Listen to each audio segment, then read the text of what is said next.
Hi students, welcome to economy Venkatesh sir online classes. నేను మీ economy Venkatesh సార్ని. ఈరోజు అనగా మార్చి 13, 2026న వార్తలు నిలిచినటువంటి టాప్ 10 కరెంట్ అఫైర్స్ని మనం ఒకసారి పరిశీలిస్తే, ఈరోజు ఫస్ట్ టాపిక్ వచ్చేసి తెలుగు సంస్కృత అకాడమీ ఇన్ఛార్జ్ డైరెక్టర్గా ఇటీవల ఎవరు నియమితులయ్యారు అని అడిగారు. ఇది మనకి ఈనాడు పేపర్లో ఈరోజు దొరికింది. మీకు ఆల్రెడీ చెప్తూనే వస్తున్నా, ఖచ్చితంగా రోజు న్యూస్ పేపర్ చదవండి. న్యూస్ పేపర్ చదివితే ఖచ్చితంగా ఎవరి ఛానల్ మీరు పారో అవసరం లేదు, ఏ కరెంట్ అఫైర్స్ రూపాయి మీరు పెట్టాల్సిన అవసరం లేదని చెప్పి మీకు ఆల్రెడీ నేను చెప్పాను. News paper news on air అనే ఒక వాట్సాప్ ఛానల్ ఉంటుంది, ఇన్స్టాగ్రామ్ ఉంది, అన్నీ ఉన్నాయి. ఓకేనా? అదేవిధంగా మనకి pip.government.in వెబ్సైట్ని ఫాలో అవ్వండి అని చెప్పాను. దాంతోపాటు నేను డిడి న్యూస్, దూరదర్శన్ న్యూస్ ఛానల్ని ఫాలో అవ్వమని చెప్పాను. ఓకేనా? అదేవిధంగా మీరు మిగతా శాఖలు ఉంటాయి, department of communication, department of statistics, department of telecommunication, department railways, ఇట్లా ఒక్కొక్క మంత్రిత్వ శాఖ ఒక్కొక్క ఇన్స్టాగ్రామ్ అఫీషియల్ అకౌంట్ ఉంటుంది. అవన్నీ మీరు ఫాలో అవుతే వాటిలో మీ కరెంట్ అఫైర్స్ ఇమేజ్లోనే 99% కవర్ అవుతుంది. ఓకేనా? చాలా ఈజీగా ఉంటుంది. మీరు ఒకసారి చూడండి. తెలుగు సంస్కృత అకాడమీ ఇన్ఛార్జ్ డైరెక్టర్గా ఎవరు నియమితులయ్యారు? రంజిత్ భాషానా, లేకపోతే వెంకటేశ్వరరావా, లేకపోతే నారాయణ రెడ్డినా, లేదా ప్రకాష్ రాజా అని అడిగాడు. ఆన్సర్ వచ్చేసి రంజిత్ భాష. దీనికి ఆన్సర్ వచ్చేసి ఒకరోజు కరెంట్ అఫైర్స్ ఎక్కువ ఉంటాయి, ఒక రోజు కరెంట్ అఫైర్స్ తక్కువ ఉంటాయి. ఓకేనా? ఒకసారి ఇది రంజిత్ భాష ఆన్సర్. నెక్స్ట్, అంతరిక్ష వైద్యం మరియు పరిశోధనలో సహకారం కోసం ఇస్రో మరియు మెమరాండమ్ ఆఫ్ అండర్స్టాండింగ్ ఎవరితో కుదుర్చుకున్నది అని అడిగాడు. అంతరిక్ష వైద్యం మరియు పరిశోధనలో సహకారం కోసం ఇస్రో ఏ సంస్థతో ఒప్పందం కుదుర్చుకున్నది అని అడిగాడు. ఓకేనా? ఇక ఫస్ట్ ఆప్షన్ వచ్చేసి జిప్మర్, అదేవిధంగా నిమ్హాన్స్, అదేవిధంగా ఎయిమ్స్ న్యూఢిల్లీ, అదేవిధంగా అపోలో హాస్పిటల్ అని చెప్పేసి ఇక్కడ ఇచ్చారు. ఆన్సర్ వచ్చేసి AIIMS, all India institute of medical sciences. మీకు ఆల్రెడీ నేను మనం చెప్పాను ఎయిమ్స్. సరే, దాన్ని చెప్పేదానికంటే ముందుగా అంతరిక్ష వైద్యం, స్పేస్ మెడిసిన్ రీసెర్చ్ ఒకటి గుర్తుపెట్టుకోండి. ISRO memorandum of understanding with MoU with names New Delhi. దేనికోసం అంటే అంతరిక్ష వైద్యం మరియు పరిశోధనలో ప్రత్యేకమైనటువంటి సహకారాన్ని ఇచ్చిపుచ్చుకోవడం కోసం ఇస్రో మరియు ఎయిమ్స్ మధ్య ఒప్పందం కుదిరింది. ఎయిమ్స్ ఎక్కడ ఉంది? న్యూఢిల్లీలో ఉంది. ఇంకో విషయం ఏంటంటే ఎయిమ్స్ అనగానే మనకు గుర్తు రావాలా, మొన్న అంటార్కిటికాలో ఉన్నటువంటి ఒక వ్యక్తికి రిమోట్ ద్వారా అల్ట్రాసౌండ్ స్కానింగ్ నిర్వహించారు. రిమోట్ ద్వారా అల్ట్రాసౌండ్ స్కానింగ్ నిర్వహించారు ఎయిమ్స్ వైద్యులు. ఎక్కడ? మన న్యూఢిల్లీ నుంచి అంటార్కిటికాలో ఉన్నటువంటి ఒక వ్యక్తికి రిమోట్ ద్వారా అల్ట్రాసౌండ్ స్కాన్ చేశారు. ఓకేనా? ఇవన్నీ కూడా మీకు అంతకుముందు నేను అలా చెప్పున్నా. ఇక ఇస్రో విషయానికి వస్తే ఇస్రో 1969 ఆగస్టు 15వ తారీఖున ఏర్పాటైంది. దీని హెడ్ క్వార్టర్స్ ఎక్కడ ఉంది? మనకి బెంగళూరులో ఉంది. బెంగళూరులో ఉంది. ప్రస్తుతం మనకి ఇస్రో చైర్మన్ గారు నారాయణ్ గారు విధులు నిర్వర్తిస్తున్నారు. ఓకేనా? గుర్తుపెట్టుకోండి. అయితే ఇస్రో అనగానే మనకు గుర్తొచ్చేది చాలా చాలా మోస్ట్ ఇంపార్టెంట్, ఆగస్టు 23, 2023. ప్రతి సంవత్సరం కూడా ఈ దినోత్సవాన్ని మనం నేషనల్ స్పేస్ డేగా మనం సెలబ్రేట్ చేసుకున్న కారణం ఏంటంటే చంద్రయాన్ 3 దిగినటువంటి రోజు. ఓకేనా? మీకు గుర్తుపెట్టుకోవాలా.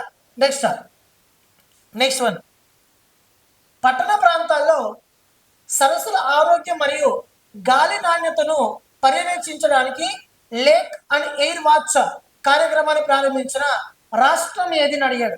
ఆప్షన్ 1 ఆంధ్రప్రదేశ్, లేకపోతే గుజరాత్, తెలంగాణ, మహారాష్ట్రనా అని అడిగాడు. ఆన్సర్ వచ్చేసి దీనికి గుజరాత్ మిత్రమా. గుజరాత్ ప్రారంభించింది. అయితే కార్యక్రమం పేరు ఏంటంటే లేక్ అండ్ ఎయిర్ వాచ్. ఓకేనా? దీంట్లోనే దీని యొక్క మీనింగ్ ఉంది. గుజరాత్ రాష్ట్రం అర్బన్ డెవలప్మెంట్ అథారిటీ వాళ్ళు దీన్ని ప్రారంభించారు.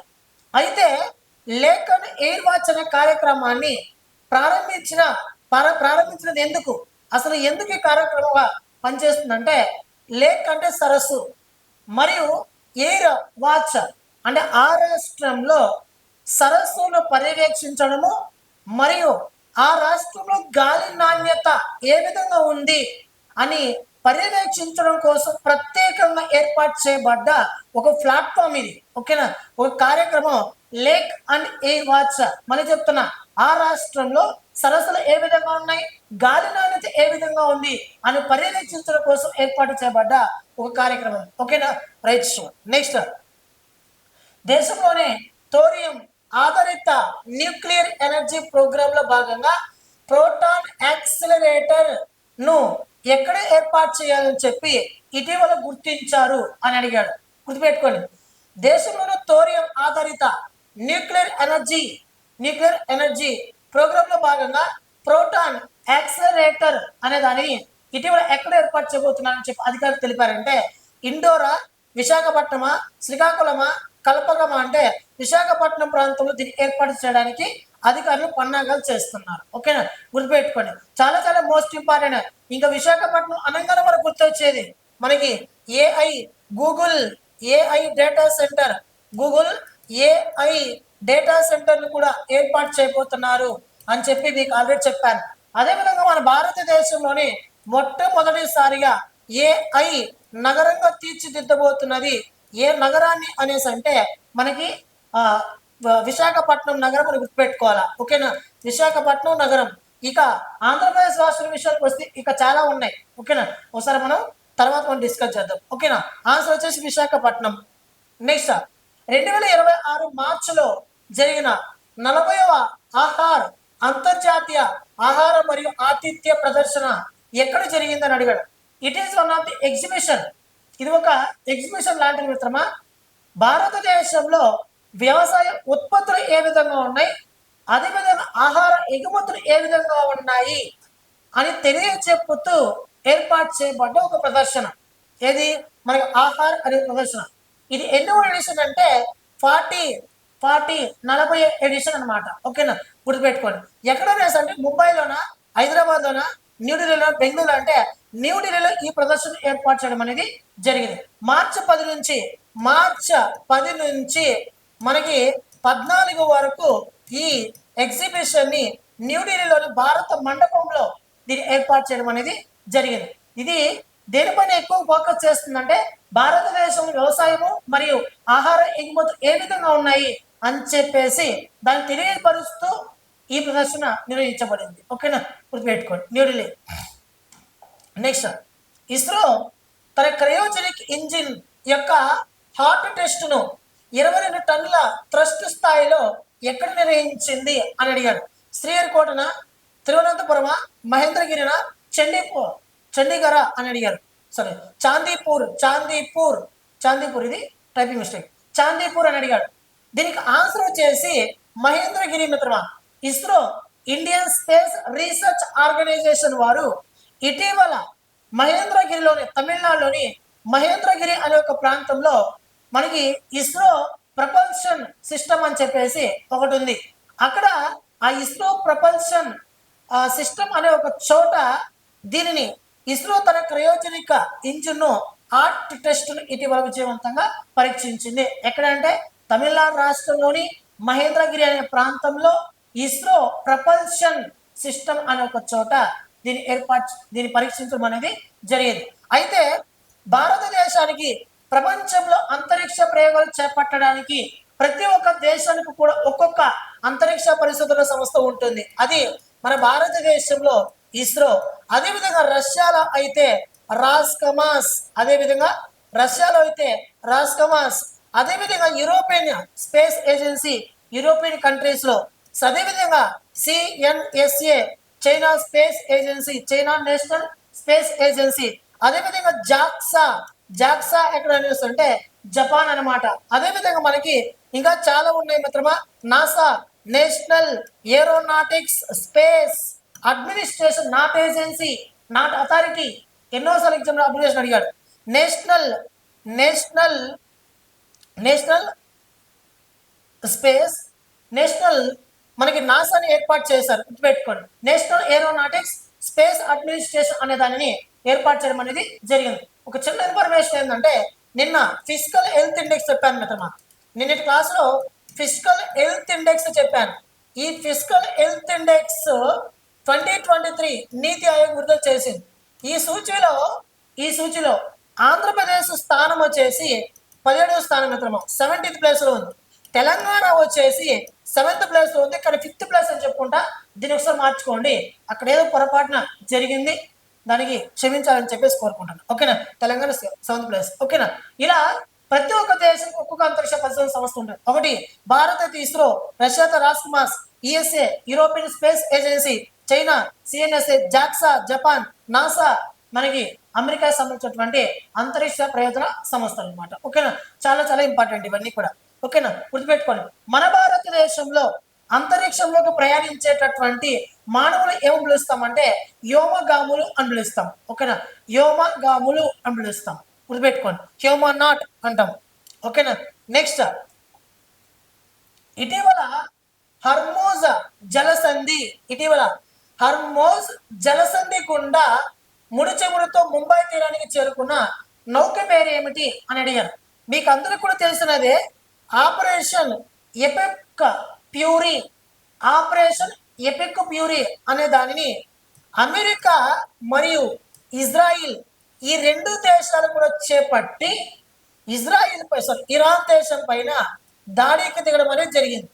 ఈ దాడి వలన ఇరాన్ సుప్రీం లీడర్ అయినటువంటి అయాతుల్లా ఖమేనీ అనే ఒక వ్యక్తి ఇటీవల మరణించడం అనేది జరిగింది. తన కుమారుడు అయినటువంటి మోజ్దాబా ఖమేనీ అనే ఒక వ్యక్తి ఆ దేశానికి సుప్రీం లీడర్గా బాధ్యతలు స్వీకరించారు. ఓకేనా, ఇవన్నీ కూడా మీకు తెలిసిందే. రైట్, ఇప్పుడు ఇజ్రాయిల్ అమెరికా కలిసి ఇరాన్ పైన దాడి చేసినప్పటి నుంచి హర్మోజ్ జలసంధి ద్వారా ఇప్పటి వరకు మన భారతదేశంలోకి ఏ ముడి చమురు నౌక కూడా రాలేదు. మొట్టమొదటిసారిగా ముంబై తీరానికి ఒక ముడి చమురు నౌక చేరుకున్నది. దాని పేరు గుర్తించమని నేను అడిగాడు. ఓకేనా, ఎవరు గివెనా లేకపోతే షెన్ లాంగ్ సూయజ్ మ్యాక్సా, ఐఎన్ఎస్ విక్రాంత, ఐఎన్ఎస్ తల్వారా అని అడిగాడు. మీకు ఇక్కడ ఆన్సర్ మేబీ ఐడెంటిఫై చేయొచ్చు.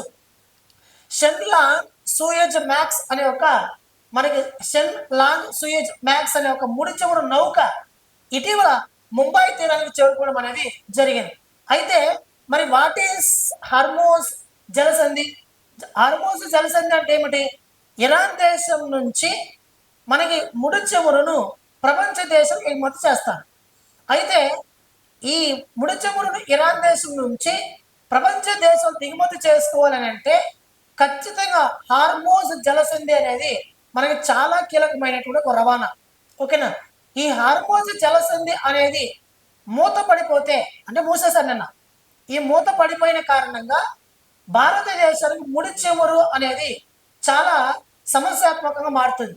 అంటే భారతదేశంలో ఉన్నటువంటి ముడి చమురును 90% క్రూడ్ ఆయిల్ కూడా మనం ఇరాన్ దేశం నుంచి దిగుమతి చేసుకుంటాం. కాబట్టి ఈ హర్మోజ్ జలసంధి ఎప్పుడైతే మూసేశారో ఇప్పుడు మన భారతదేశంలో ఖచ్చితంగా ముడి చమురుకి ఇబ్బందులు ఎదుర్కోవాల్సి వస్తుంది. కాబట్టి గ్యాస్ రేట్లు అవి పెరిగిపోతున్నాయి అవి అని చెప్పి మీకు న్యూస్ వస్తూనే ఉంది. ఓకేనా, గుర్తుపెట్టుకోండి. అయితే మీకు ఇటీవల కర్గ్ ఐలాండ్ అని ఒకటి చెప్పాను. కర్గ్ ఐలాండ్ అని చెప్పేసి ఒకటి చెప్పాను. కర్గ్ ఐలాండ్ అంటే ఏంటంటే ఇరాన్ దేశానికి ఆర్థిక వెన్నెముక లాంటిది కర్గ్ ఐలాండ్. ఇక్కడి నుంచే మనకి ప్రపంచ దేశాలకి ముడి చమురు 90% ముడి చమురు ఇక్కడి నుంచి ఎగుమతి అవుతుంది. గుర్తుపెట్టుకోండి, ఇది హర్మోజ్ జలసంధి కొద్ది దూరంలోనే ఈ కర్గ్ ఐలాండ్ అనేది ఉంటుంది. కానీ మన అమెరికా ఇజ్రాయిల్ ఈ ఇరాన్ దేశం పైన దాడి చేసి పార్లమెంటును కూల్చింది, సుప్రీం లీడర్ను లేపేసింది, అణు విద్యుత్ కేంద్రాలు లేపేసింది. కానీ ఆ దేశానికి ఆర్థిక వెన్నెముకగా ఉన్నటువంటి ఈ కర్గ్ ఐలాండ్ జోలికి మాత్రం వెళ్ళలేదు. ఇది కూడా ఒక విషయం గుర్తుపెట్టుకోండి, మీకు ఆల్రెడీ చెప్పే ఉన్నా నేను. ఓకేనా, నెక్స్ట్ అణు విద్యుత్ కేంద్రాల నుండి అణు ధార్మికత బయటకు రాకుండా నిరోధించే ప్రత్యేక సిమెంటు మిశ్రమాన్ని ఐఐటి పరిశోధకులు ఆవిష్కరించారని అడిగాడు. ఐఐటి మద్రాసా, ఐఐటి బాంబేనా, ఐఐటి గౌహతినా, ఐఐటి హైదరాబాదా అని అడిగారు. ఆన్సర్ వచ్చేసి దీనికి ఐఐటి గౌహతి మిత్రమా. ఓకేనా, కీవర్డ్ గుర్తుపెట్టుకోవాలా. అణు విద్యుత్ కేంద్రాల నుండి అణు ధార్మికత బయటికి రాకుండా నిరోధించే ప్రత్యేకమైన సిమెంట్ మిశ్రమాన్ని ఏ ఐఐటి పరిస్థితులు ఆవిష్కరించాలని అడిగాడు. ఐఐటి గౌహతి. అదేవిధంగా ఐఐటి గౌహతి అనగానే మీకు గుర్తు రావాల్సింది ఇంతకు ముందు కార్బన్ డైఆక్సైడ్. కార్బన్ డైఆక్సైడ్ నుండి మిథనాల్ తయారు చేసేటటువంటి ఒక సాంకేతిక పరిజ్ఞానాన్ని ప్రత్యేక వ్యవస్థను రూపొందించేటువంటి ఐఐటి కూడా ఐఐటి గౌహతే. మీకు చాలా చెప్పాను నేను IIT Madras, IIT Guwahati, IIT Delhi, అదేవిధంగా ఎన్ఐఓటి, అదేవిధంగా మనకి నిన్న Indian institute of chemical technology Bengaluru, Hyderabad కేంద్రం పనిచేస్తుందని చెప్పాను. ఇటువంటివన్నీ మీకు ఆల్రెడీ నేను చెప్పే ఉన్నా. ఓకేనా, చాలా చాలా ఇంపార్టెంట్, ఇవన్నీ కూడా చూసుకోండి. Okay, right. నెక్స్ట్, ఆంధ్రప్రదేశ్ ప్రభుత్వం అన్నదాత సుఖీభవ పిఎం కిసాన్ పథకం కింద 2026 మార్చి 13న 3వ విడత కింద ఎంత నగదును జమ చేసింది అని అడిగాను. దీనికి ఆన్సర్ వచ్చేసి 2000, 5000, 6000, 7000 అని అడిగాడు. దీనికి ఆన్సర్ వచ్చేసి 6000 మిత్రులు. అయితే ఇక్కడ కొన్ని విషయాలు మనం గమనించాలి. ఏ విషయాలు గమనించాలంటే, మనకి ఆంధ్రప్రదేశ్ రాష్ట్ర ప్రభుత్వం అన్నదాత సుఖీభవ పిఎం కిసాన్ అనే పథకాన్ని అమలు చేస్తుంది. ఈ పథకాన్ని మనకి పిఎం కిసాన్ అయితే మనకి 2019 ఆ ఇయర్లో మనకి కేంద్ర కేబినెట్ ఆమోదం ద్వారా ఏర్పాటు చేశారు. అయితే అన్నదాత సుఖీభవ అనే కార్యక్రమాన్ని 2025 మనకి ఆగస్టు 2వ తారీఖున ఏర్పాటు చేయడం అనేది ప్రారంభించడం అనేది జరిగింది. ఎక్కడ ప్రారంభించారు ఈ కార్యక్రమాన్ని అని అంటే, మనకి అప్పుడు మనకి నెల్లూరు జిల్లాలో ప్రారంభించడం అనేది జరిగింది. ఓకేనా, సరే, ఈ విషయం పక్కన పెట్టండి. ఇప్పుడు మనకి 2025 నవంబర్ 19వ తారీఖున 2వ విడత కింద అమౌంట్ వేశాడు. ఇది మొదటి విడత. ఓకేనా, ఇప్పుడు మళ్ళీ 2025 మార్చి 13వ తారీఖున 3వ విడత కింద డబ్బులు మళ్ళీ మన రైతుల ఖాతాలోకి జమ చేశారు. ఈ 3 డేట్లు గుర్తుపెట్టుకోవాలి. ఓకేనా, దాంతోపాటు ఇప్పుడు అన్నదాత సుఖీభవ కింద ప్రతి సంవత్సరము కూడా 20,000 రూపాయల ఆర్థిక సహాయాన్ని పెట్టుబడి సహాయం కింద రైతులకు అందిస్తున్నారు. ఇప్పుడు మనకి చూడండి, ఇక్కడ మొట్టమొదటిసారిగా కార్యక్రమాన్ని ఇక్కడ నెల్లూరు జిల్లా అన్నాను, సారీ మిత్రమా, ప్రకాశం జిల్లా దర్శి మండలంలోని వీరయ్యపాలెంలో మన అన్నదాత సుఖీభవ కార్యక్రమాన్ని మన ఆంధ్రప్రదేశ్ రాష్ట్ర ముఖ్యమంత్రి నారా చంద్రబాబు నాయుడు గారు ఈ కార్యక్రమాన్ని శ్రీకారం చుట్టారు. 2025 ఆగస్టు 2వ తారీఖున దర్శి మండలం వీరయ్యపాలెంలో. అప్పుడు 20,000 రూపాయల ఆర్థిక సహాయం కదా. ఈ మొదటి విడత కింద ఇంకోటి విషయం గుర్తుపెట్టుకోండి. ఫస్ట్ ఆఫ్ ఆల్ ఇక్కడ మనం దేని గురించి మాట్లాడాలంటే పిఎం కిసాన్ గురించి మాట్లాడాలి. పిఎం కిసాన్ పథకం కింద ప్రతి సంవత్సరము కూడా 6,000 రూపాయలను ఆర్థిక సహాయం చేస్తుంది కేంద్ర ప్రభుత్వం, పెట్టుబడి సహాయం. దీనిని 3 విడతల్లో భాగంగా అందిస్తుంది. 2,000 రూపాయలు ఒకసారి, మళ్ళీ 2,000 రూపాయలు ఒకసారి, మళ్ళీ 2,000 రూపాయలు మరి ఇంకోసారి 3 విడతల్లో సహాయం చేస్తుంది. ఓకేనా, ఇదే 3 విడతల్లో ఆంధ్రప్రదేశ్ రాష్ట్ర ప్రభుత్వం కూడా సహాయం చేస్తుంది. ఓకేనా, ఇప్పుడు సంవత్సరానికి 6,000 కేంద్ర ప్రభుత్వం ఇస్తే మిగతా 14,000 రూపాయలు ఆంధ్రప్రదేశ్ రాష్ట్ర ప్రభుత్వం వేసుకుని మొత్తం 20,000 రూపాయలు మనకి ఆర్థిక సహాయాన్ని మనకి అన్నదాత సుఖీభవ పిఎం కిసాన్ పథకం కింద ఇస్తారు. ఇప్పుడు మొదటి విడత కింద 5,000 రూపాయలు ఆంధ్రప్రదేశ్ రాష్ట్ర ప్రభుత్వము, 2,000 రూపాయలు కేంద్ర ప్రభుత్వం, మొత్తం 7,000 రూపాయలు మనకి మొదటి విడత కింద ఇస్తారు. రెండో విడత కింద మళ్ళీ 5,000 రూపాయలు రాష్ట్ర ప్రభుత్వము, కేంద్ర ప్రభుత్వం మరొక 2,000, మొత్తం 7,000 రూపాయలు ఆర్థిక సహాయాన్ని ఇస్తారు. నెక్స్ట్ మూడవది, మరి ఇక్కడ 7,000 14 అయింది, మిగతా 6,000 వేయాలి కదా. మరి ఇక్కడ 4,000 రూపాయలు రాష్ట్ర ప్రభుత్వము, 2,000 రూపాయలు కేంద్ర ప్రభుత్వం, మొత్తం కలిపి 6,000 రూపాయలు మనకి ఆర్థిక సహాయాన్ని చేయడం అనేది జరుగుతుంది. మొత్తం మీద 20,000 రూపాయలు, 20,000 రూపాయలు ఆర్థిక సహాయాన్ని ఆయా రైతుల్లో ఖాతాలో జమ చేస్తారు. ఓకేనా, ఈ విషయం గుర్తుపెట్టుకోవాలా, చాలా చాలా ఇంపార్టెంట్, మోస్ట్ ఇంపార్టెంట్. ఓకేనా, మళ్ళీ చెప్తున్నా, చాలా చాలా ఇంపార్టెంట్. ఓకేనా, సరే, ఇది ఇప్పుడు మనకి ఈ విడత కింద ఎంత అమౌంట్ జమ చేస్తారంటే 6,000. ఓకేనా, ఇది గుర్తుపెట్టుకోండి. నెక్స్ట్, దేశంలోని తొలి అటానమస్ మ్యారిటైమ్ షిప్ యార్డ్ కు మంత్రి నారా లోకేష్ ఎక్కడ శంకుస్థాపన చేశారని అడిగారు. విశాఖపట్నమా, జువ్వల దిన్నేనా, కాకినాడనా, మచిలీపట్నం అని అడిగాడు. జువ్వల దిన్నె ఆన్సర్. అయితే మనకి ఇక్కడ కీవర్డ్ దొరికింది ఒకటి. ఏం కీవర్డ్ దొరికింది? దేశంలోని తొలి అన్నాడు. దేశంలోని తొలి అనే పదం ఎక్కువగా మన ఆంధ్రప్రదేశ్ రాష్ట్రంలో కనబడుతుంది. ఓకేనా? మీరు అందరూ చూసుకున్నట్లయితే ఇక్కడ చూడండి. ఇప్పుడు ఫస్ట్ వచ్చేసి దేశంలోనే తొలి అటానమస్ మ్యారిటైమ్ షిప్ యార్డును ఎక్కడ ఏర్పాటు చేస్తున్నారు? నెల్లూరు జిల్లా జువ్వల దిన్నెలో ఏర్పాటు చేస్తున్నారు. అదేవిధంగా భారతదేశంలోని తొలి డ్రోన్ సిటీని మన కర్నూలులో ఓర్వకల్లులో ఏర్పాటు చేస్తున్నారు. అదేవిధంగా భారతదేశంలోనే మొట్టమొదటిసారిగా గూగుల్ ఏఐ డేటా సెంటర్ను ఎక్కడ ఏర్పాటు చేస్తున్నారంటే విశాఖపట్నంలో ఏర్పాటు చేస్తున్నారు. భారతదేశంలోనే మొట్టమొదటిసారిగా క్వాంటమ్ వ్యాలీ ఎకో సిస్టమ్ను ఎక్కడ ఏర్పాటు చేయబోతున్నారంటే అమరావతిలో ఏర్పాటు చేయబోతున్నారు. భారతదేశంలోనే మొట్టమొదటిసారిగా ఏఐ యూనివర్సిటీని ఎక్కడ ఏర్పాటు చేస్తున్నారంటే మనకి అమరావతిలో ఏర్పాటు చేస్తున్నారు. భారతదేశంలోనే మొట్టమొదటిసారిగా స్పేస్ సిటీని ఎక్కడ నిర్మించబోతున్నారంటే మనకి తిరుపతి జిల్లా సూళ్లూరుపేట దగ్గర నిర్మించబోతున్నారు. భారతదేశంలోనే మొట్టమొదటిసారిగా, ఇది ప్రపంచంలోనే అతిపెద్దది, ప్రపంచంలోనే అతిపెద్ద అమోనియా ప్రాజెక్ట్ ఎక్కడైనా కనిపిస్తుంది అంటే దట్ ఈస్ కాకినాడ. భారతదేశంలోనే మొట్టమొదటి న్యాయ నగరాన్ని నిర్మించినటువంటి రాష్ట్రం ఏదైనా అంటే మన ఆంధ్రప్రదేశ్ రాష్ట్రం. ఓకేనా? ఇటువంటివన్నీ మీరు అక్కడ చూడొచ్చు. ఓకేనా? గుర్తుపెట్టుకోండి. మోస్ట్ ఇంపార్టెంట్, చాలా చాలా ఇంపార్టెంట్. ఓకేనా? నెక్స్ట్, భారతదేశం మొట్టమొదటి ఉభయచర డ్రోన్ను ఇటీవల ప్రారంభించారు. దాని పేరు ఏమిటని అడిగారు. ఆకాశ, అవతార, వరుణన, అగ్నిన అడిగారు. ఉభయచర అంటే ఆంఫిబియస్ డ్రోన్. ఉభయచర అంటే ఏమి? నీటి లోపల ప్రయాణించే డ్రోన్. సముద్రం లోపల, నీటి లోపల ప్రయాణించేటటువంటి ఉభయచర డ్రోన్ ఇటీవల ఆవిష్కరించారు. దాని పేరు ఏంటంటే అవతార్. దీనిని మార్చ్ 5, 2026 దీనిని ప్రారంభించడం అనేది జరిగింది. దీన్ని తయారు చేసినటువంటి సంస్థ పేరు ఏంటంటే ఆక్వా ఎయిర్ ఎక్స్ అనే ఒక సంస్థ. దీన్ని బెంగళూరు కేంద్రంగా ఇది పనిచేస్తుంది.